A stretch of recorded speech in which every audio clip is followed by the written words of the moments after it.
and the great vowel shift, it explains an awful lot. So here's just a really brief overview. Good morning to everybody. A really brief overview of what happened. The key is to remember that only the long vowels were affected. So the long vowels in Middle English, e, a, u, o, those changed.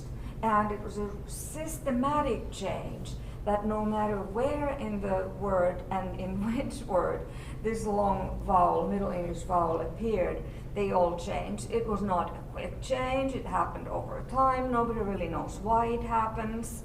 I tend to say that it's because some cool people started to pronounce E as I and U as ow. And so on. Then we created this situation where it was like a snowballing effect or a chain reaction. So these went up. These vowels, they just moved up.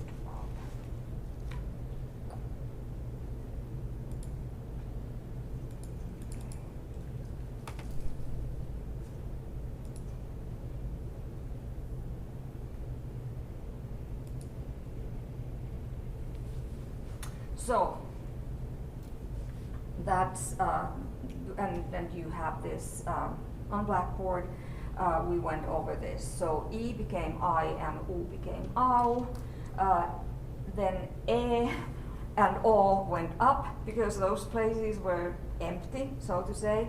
And then the lower front and back vowel E and O, they took the place of E and O, and then A became E, so it also went up, and the only potentially non-regular thing is that because this happened gradually, and when it stopped happening, some sounds were not at the most at their target places yet, so they may have remained somewhere on the way there. So, but it was extremely regular, and this is just the process, and this is the end result. So in Middle English, by the end of early modern English, the Middle English long vowels had become e, e, u, o. And then we have the two diphthongs, I, the former E, and ow, the former U. Examples are the best way to and exercises to kind of get the hang of this, and that's why I posted that practice exercise yesterday. This is the homework exercise, and in here what you have up. On the you've got the rules, so this chart tells everything that you need to know when you fill in parts A and B. So E became I, E became E, and A became E. Of course, then later it was diphthongized to A. So Name became name, and so on. So you've got the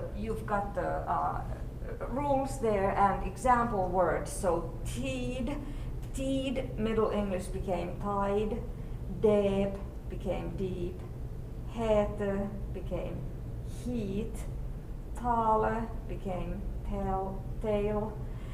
So first tail and then tail. Doon became down, fall became fool, and smoke became smoke. So, so if you think of these, if you want to practice this, you can. Okay, I'm going to cover the Middle English sounds and just look at the present-day English sounds and try to figure out what the Middle English sound would have, how the pronunciation would have been, or do the other way around, cover or both, cover the present-day English reflex of the Middle English words and see teed, deep, hete, tale, dun, fall, and smoke, and what did this become? So you can practice it like that. And then you've got the A part, give the standard spelling of the present day English reflexes, the developments of these Middle English words that are given to you in phonetic transcription, not how they were written in medieval manuscripts, but by IPA, so you get the pronunciation. So we have spawn, yelled, broad, beat, psalm, web, sooth, who, and so on and so forth. So pronounce them, and these are all long vowels. They all underwent the great vowel shift. And then try to figure out what they became.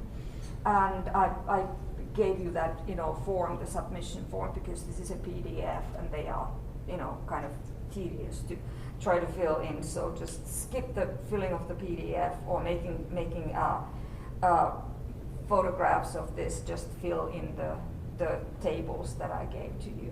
And then in B, what you're doing is you're doing the other way around. You have been given the present day English word. What you need to do is say that word aloud so that you hear the vowel sound there. So loud has ow, ow. So what was that a development from?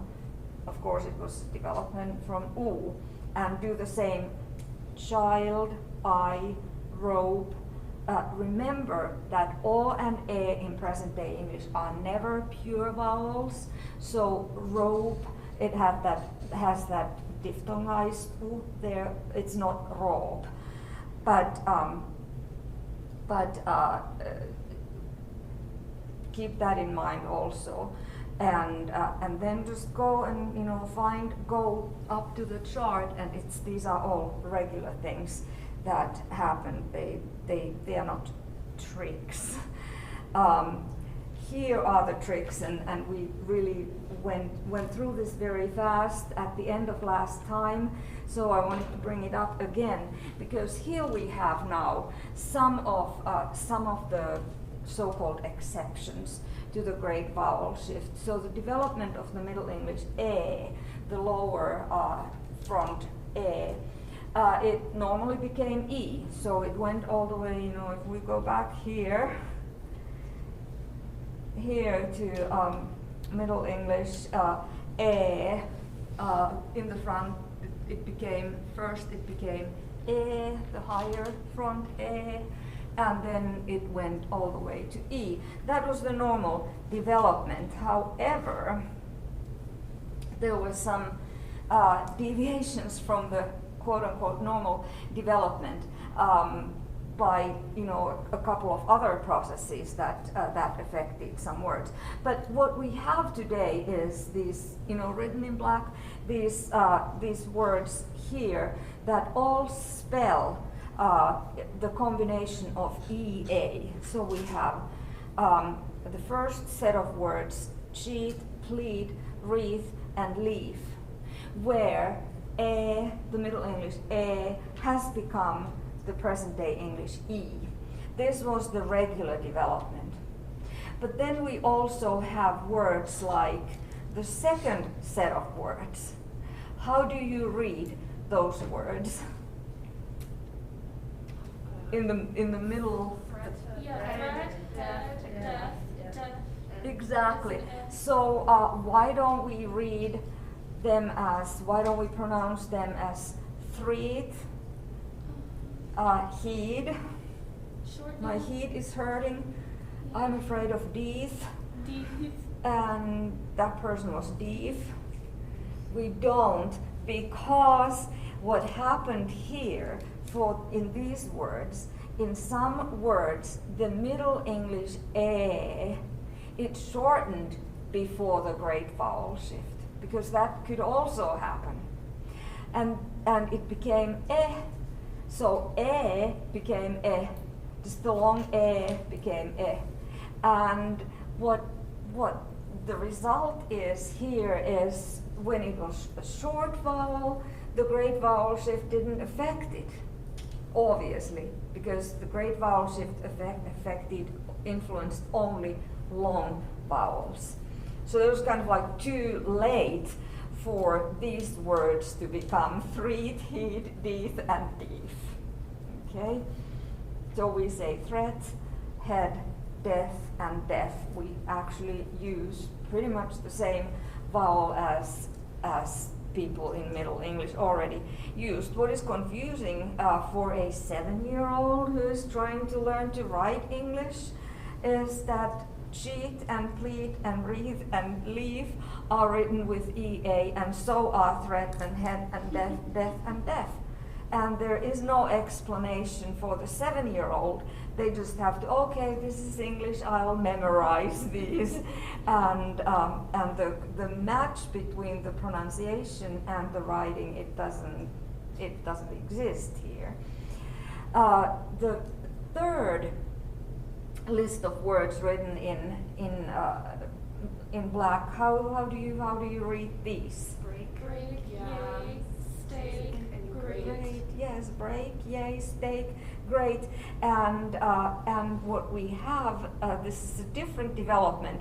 In these words, the Middle English the lower it did not go all the way to E, like in the words cheat, plead, wreath, and leaf, which was the normal development, so it went up 2 steps.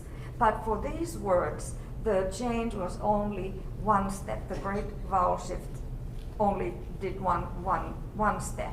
And that's time related, because it takes more time for words to take the 2 steps, to go from A to E, okay, moving up. So in some words, they were affected a little bit later, and the great vowel shift stopped affecting words, all vowels. It stopped affecting all long vowels, and here we are in a situation where these were pronounced not with the diphthongized pronunciation that we use today. We say break and not break, but in Middle English it was it was the higher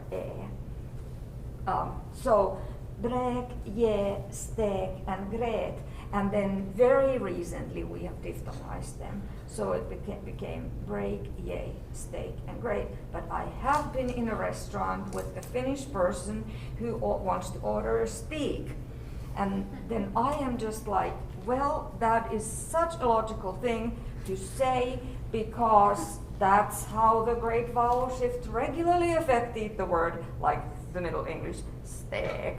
So it didn't become, it should have become steak, but it didn't. It stopped after 1 step. So these are the only things that may be kind of like hard, because the fact that we write them with the combination of the graphemes E and A doesn't make much sense from the point of view of pronunciation. 3 different pronunciations for the same combination of graphemes in writing. So let's look at these in more detail. We didn't have time to look at this. This is the Middle English long O. There's supposed to be a macron on top of it, but someone was hastily putting a PowerPoint together. So basically, the O, great vowel shift, changed the Middle English back mid-vowel O, higher mid-vowel O, into U, so it went up a step after U had become AU, right? So again, we have 3 different sets of words in English which are all written with the combination O to reflect the Middle English pronunciation. So we are really conservative in terms of how we write these words, the writing system, and this is why it's kind of necessary for us in this class also to start with going over IPA, because once you know IPA, you see that, okay, we are still using the match between the pronunciation and the writing for a lot of English vowel sounds. So how do you read the first set of words? Smooth, pool, soon. And these words all reflect the regular development of the great vowel shift. the regular process, o becoming u. We still write it with the long o, but it's pronounced as u. But the same thing happened to e. Sometimes the u, the long u, it shortened into the short u. And how do you read the middle words? Foot, good, hook, wood. Exactly. So we don't read them like food and good and hook and wood, because the u shortened into u, and that meant that it developed differently. So it shortened into u. U became u. In these words, these four are examples of those. Now, in some words, then u became the schwa. So it kind of unrounded and went to the middle of the mouth. So from the back, high position, u, it went to the middle, neutral position. So we don't say flood and blood, we say flood and blood. So they have the schwas there. And that is why in many of the rhymes, the rhymes are still based on the earlier pronunciations, like here good and blood. They should rhyme, but they don't, because we say good and blood, and then it's like, what's going on? So I'm not sure if this.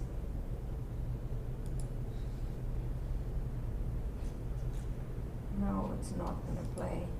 But this is from from many of the hymns which are very conservative. So here we have let all mortal flesh keep silent. So we have King of Kings, yet born of Mary. You can hear this in churches often at Christmas time. King of Kings, yet born of Mary, as of old on earth he stood, Lord of lords in human vesture, in the body and the blood. So, and it continues, he will give to all the faithful his own self for heavenly flood. So we have stood and blood and food. Oh, no, what did I say? I said, never mind what I said, it's supposed to be food. So we don't have a rhyme. There are three words that are spelled identically with two O's, which mean that in Middle English, this is not as old. Well, this is a very old hymn, but it doesn't go back all the way to Middle English, but in English it doesn't. The melody does.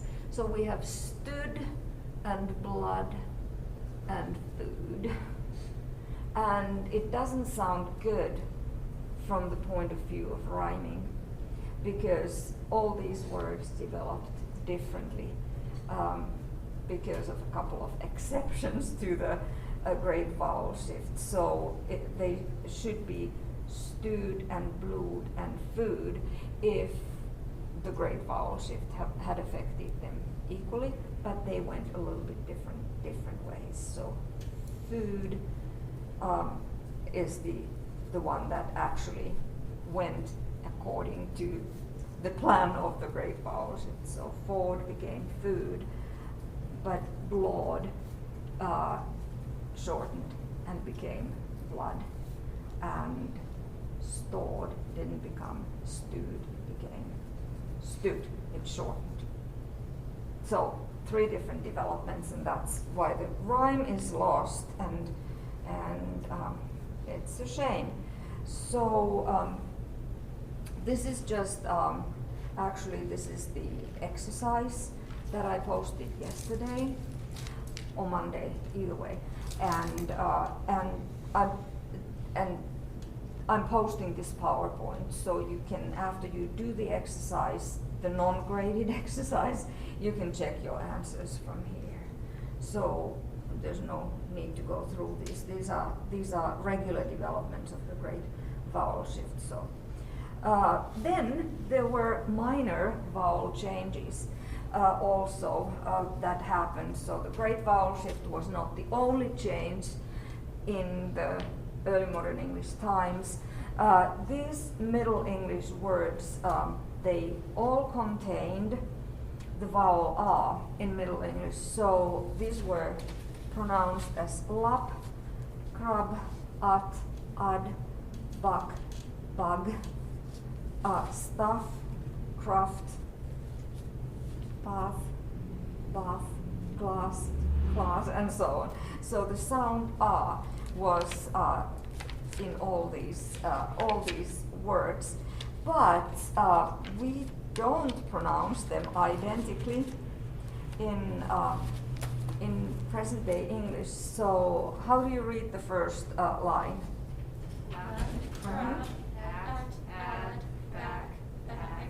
So we have these words in front, the in front of the, b, t, d, k, and g.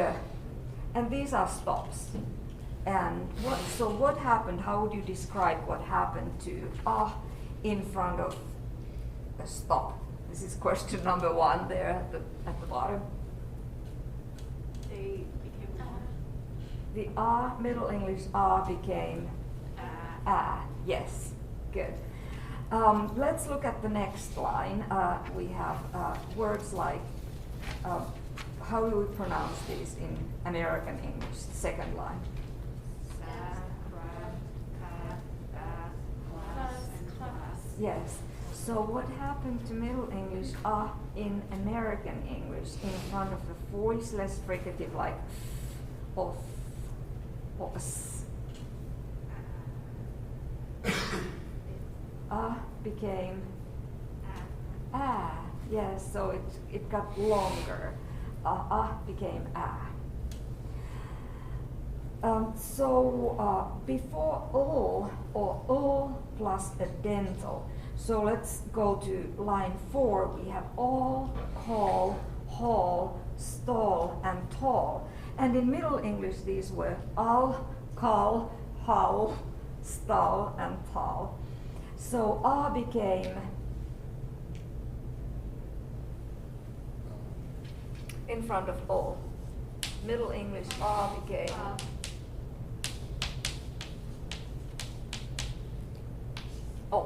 right?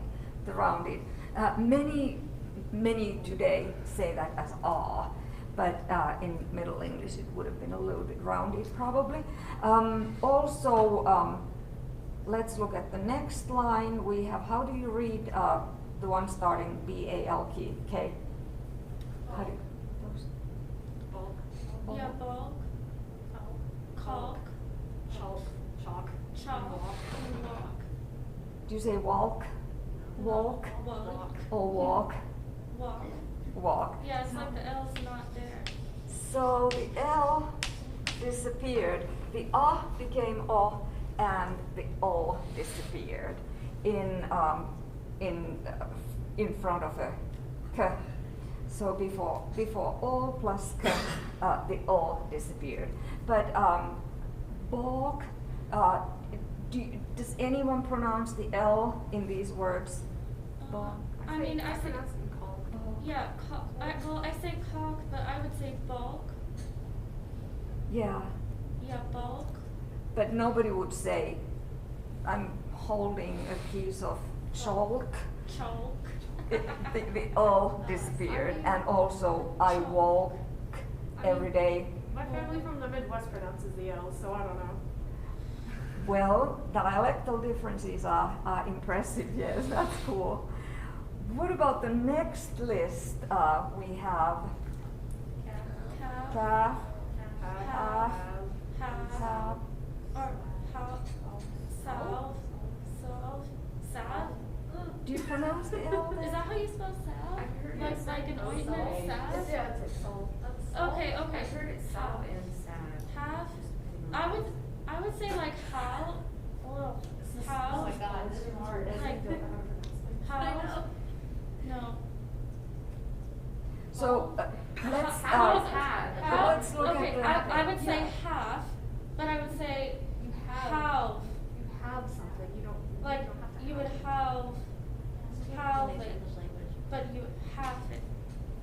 when you do the, You have half of it, but you've halved it. you halve it, really? I would kind of half. say how. I would I probably don't more pronounce say it, though. it's closer for You don't. me. It's closer to halve, but for half, I leave off the L. Okay. But with the V, I put a little more L. Yeah, it's probably what is happening is a little bit of like spelling pronunciation, that it disappeared, the O disappeared in this position, but like salve, for instance. But I hear some people saying salve. Do you have any salve for my rash or whatever? So it may be a process of spelling pronunciation that the O is being pronounced because people know that it's written, right? But at one point it did disappear. So let's look at the last. We have 4 words. How do you read them? Calm, palm, and psalm. Does anyone pronounce the L in any of these 4 words? psalm, Psalm. and Okay. alms, And palm. calm, and then calm. It's like either calm or calm. Sometimes I vary in my pronunciation of calm. Calm down. Yeah, and that's interesting that Yeah. there is variation in. Yeah, like I in can how tell my it's pronunciation has changed over time. I'm calm.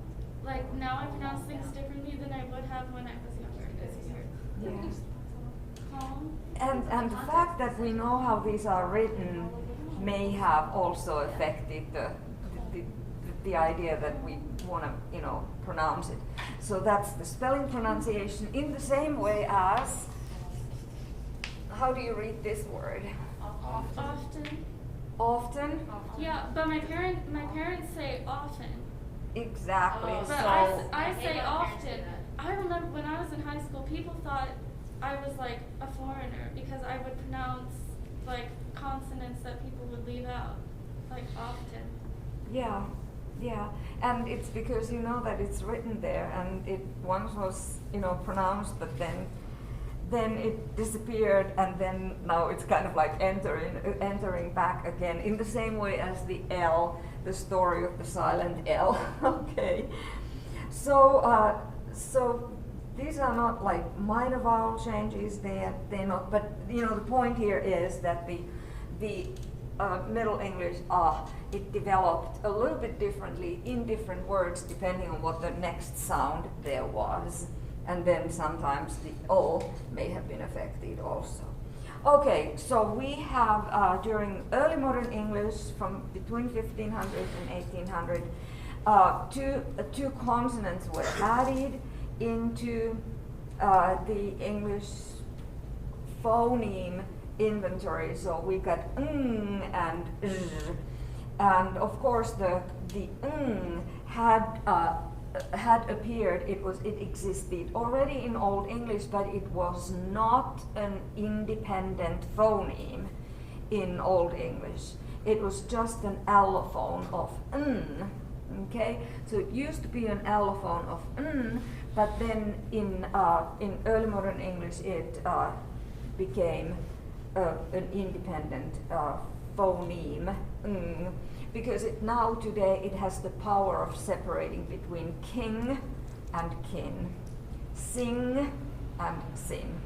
Okay, in Old English it was just an allophone which appeared before g, because king was König. Okay, so in front of g, the velar sound, it became the velar nasal. The alveolar nasal became the velar nasal.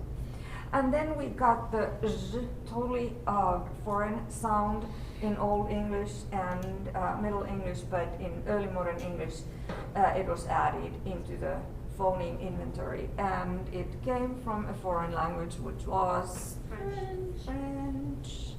Measure, genre. So again, this is kind of like elaborating what we just did, the story of the silent L. If you compare, and people really kind of like don't agree whether to say half.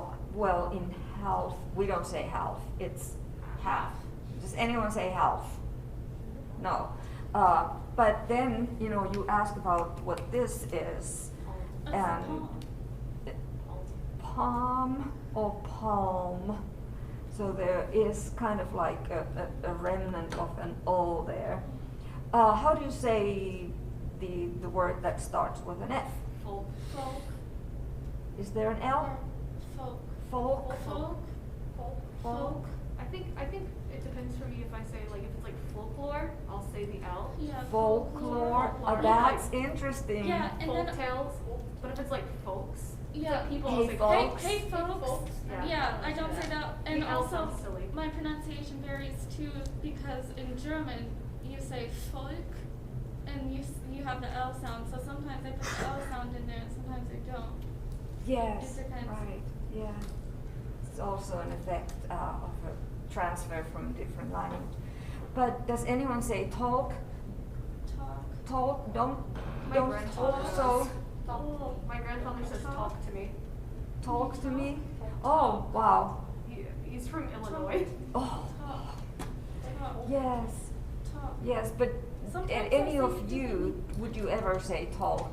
I also Always a joke. I mean, sometimes I have a remnant of an L, but other times it's not there at all. Yeah, it's It varies. it's probably silent there for most people, except your grandfather. But what about film and silk and hulk? Film. Silk. Pronounced for everybody, right? Yeah. Nobody says film and sick and hawk. So the film, silk, and hulk. And what about salt and bolt and Walsh? Does anyone leave the L out there? Walsh. So how would you characterize what's going on? If we look at the first ones, and if we kind of focus on the fact that many people leave the L out in half, palm, folk, and talk. So the L disappears there. What is the phonological explanation for the O to disappear in half, palm, folk, and talk? It's making a comeback in some words, but if you compare to the next ones. So what about the sound coming in front of it? So there are actually two factors that play into the disappearance of the O in half, palm, folk, and talk. What kinds of vowels are A and O? They're Back vowels, yes. So we could say that after a back vowel, the O disappeared. However, look at the third set of words. We have also back vowels, A and O, but the O did not disappear in salt and bolt and Walsh. It's because the tongue comes forward whenever you make the last sound. So in the first row, it's deletion because of the fact that you're too lazy to move it. Very good. So it's also, we have to take into consideration not only the preceding sound, because you know, if you just compare half, palm, folk, and talk, the first row, to the second row, film, silk, and hulk, we have in E is a front vowel and hulk is a neutral vowel, a schwa. So these are not back vowels like in half, palm, folk, and talk. So we also have to look at the second sound, the sound following the O. So half, palm, k, folk, and k in talk. Okay, which differ from salt, bolt, and Walsh. So we kind of need to explain this by looking at the preceding vowel. So L disappeared, L became silent after a back vowel, and if it was between a back vowel and a fricative like or which would be, those would be the and would be labial sounds, or velars, k and k. So sometimes the conditions for a sound change to happen can be relatively complicated. Like here we have to compare both the vowels and the following consonants, like salt, bolt, t, or sh. Those are different consonants than f and which are labial, and k velar. So complicated. That's relatively complicated. I won't ask you a question like that in a test. But anyway, so the L here's the at the bottom of this page. We've got the rule. L was lost after low back vowels a and o, and before labial or velar consonants, but not after other vowels or dental or palatal consonants. So a lot of things going on there, but it is an explanation. Except that there's also this variation in like palm or palm coming back because of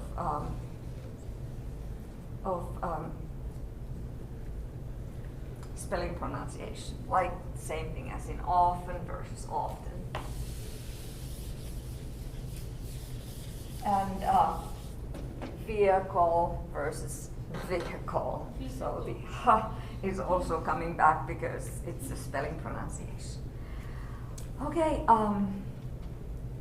let's see what happened to morphology during early modern English. Important things, very noticeable things. Probably the biggest thing that happened in the area of morphology was what happened to the second person pronoun, singular pronoun. Its nominative form thou and its object form thee. What happened to it? What happened to thou and thee? Got lost. It got lost. We don't have them anymore, except in certain styles. So the second person singular pronoun, it was lost, but together with it was lost the indicative verbal ending, the inflectional endings, like thou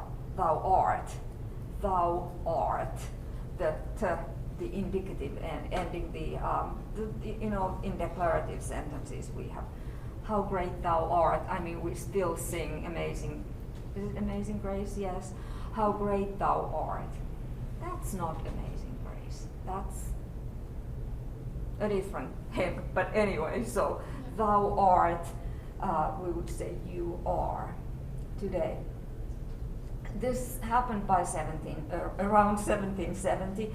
By that time, or before that, thou survived only in dialects among Quakers because they were conservative,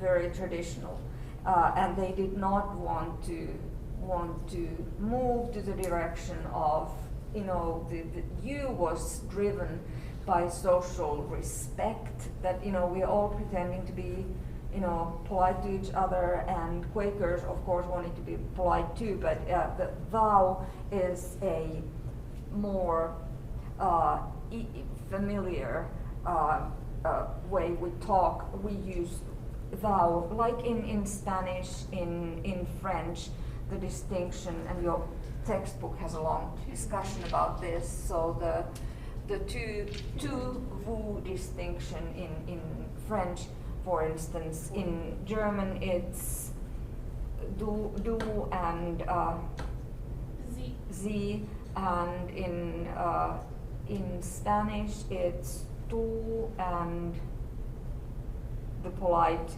you would be usted, right? So in many European languages, this distinction is still used. In Finnish, in my language, the singular second person is sinä, and this is the plural, so you, one person, singular, and this is the y'all, plural, you all.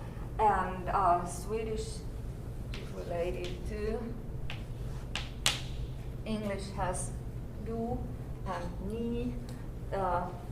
You are politely said. You are plural, but also these forms are used when I'm talking to one person and I'm not very familiar with you. I want to respect you. You're perhaps in a higher social position, and those are used then. But interestingly, when societies become more equal or pretend to be more equal, the use of the plural form for one person, singular, second person tends to be, you know, diminishing. So it's kind of like a sign of societies not having these strict social distinctions. But you still hear very often, if you watch like, you know, French Netflix or whatever, you hear that, you know, people are saying vous as opposed to tu. So to one person, and that's how English was. But we lost this second person pronoun.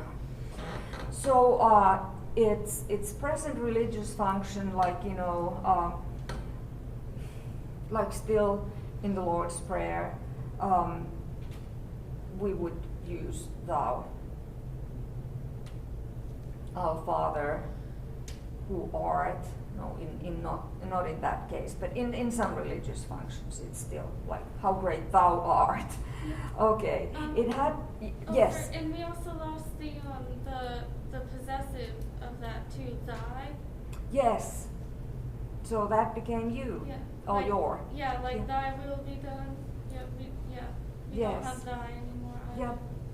Yeah, all the forms of thou, all the inflectional forms, they went out of the window. So thou had been used between intimates and between superior and inferior, so that the superior would say, like, you know, a master would say to a servant, thou, but the servant would say ye to the master. And you find this in Shakespeare.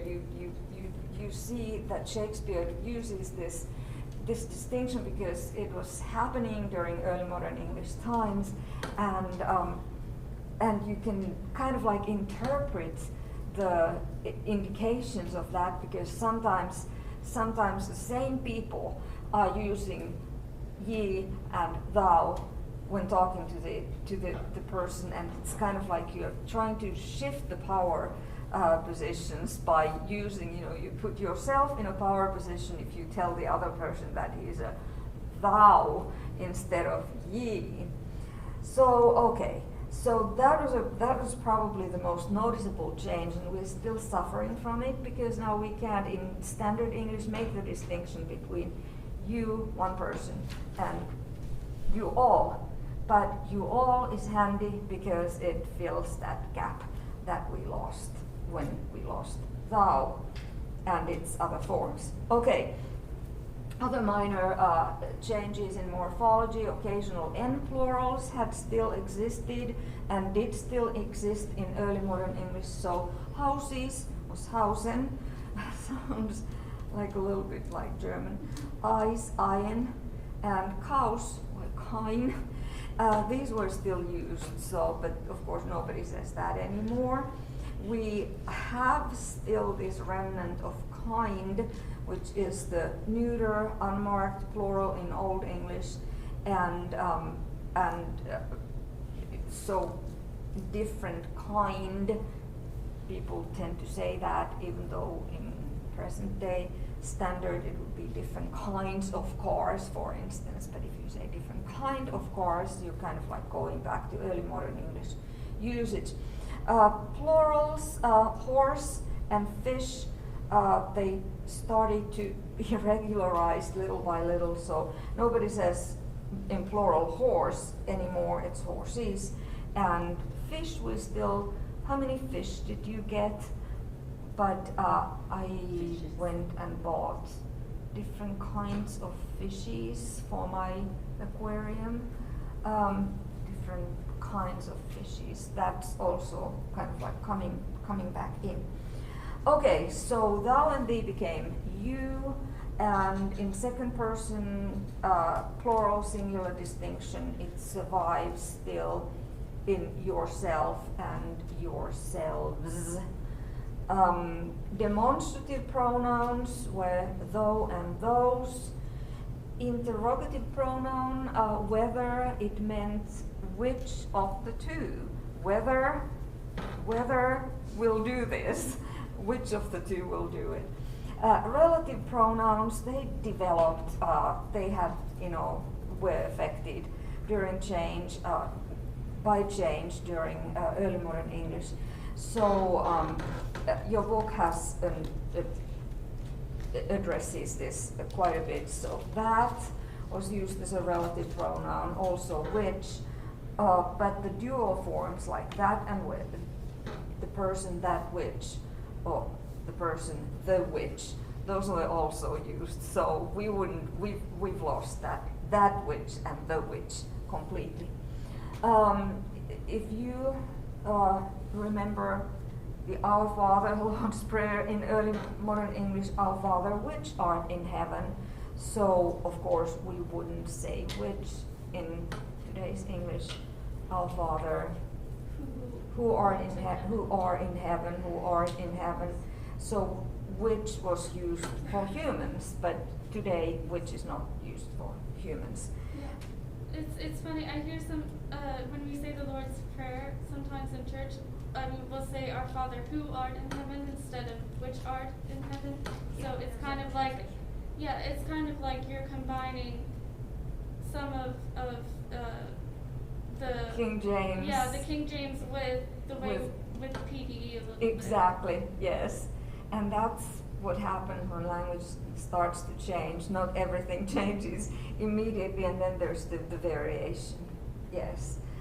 Okay, as also became to be used as a relative pronoun. So we are out of time. I'm going to just post this. What I do want to point out about the personal pronouns, that in Old English the possessive pronoun was mean. It had the N at the end, but then in Middle English the N got dropped, so we have me, except there was this distinction that me and mean were both used as possessive pronouns, except me was the form used before consonants, and mean was used in front of vowels. Like in present day English, we have the distinction between and an. I bought a banana. I ate an apple. So if it starts today's distinction and an is similar, but in Middle English me and mean behaved similarly, depending on what the next sound was, and I was going to play this. This is but it's not going to play. So never mind. It is playing on the blackboard though. So if you like Johnny Cash, and if you like the Battle Hymn of the Republic, does anyone know the first two words of the Battle Hymn of the Republic? Mine eyes have seen the Mine eyes have seen the glory. Point being, it's mine eyes. It's a conservative, traditional, very old-fashioned way. Of course, we say my eyes, but the Battle Hymn of Republic starts with mine eyes, in front of a word that sounds with a vowel sound. And that's all, folks. I'll see you next week.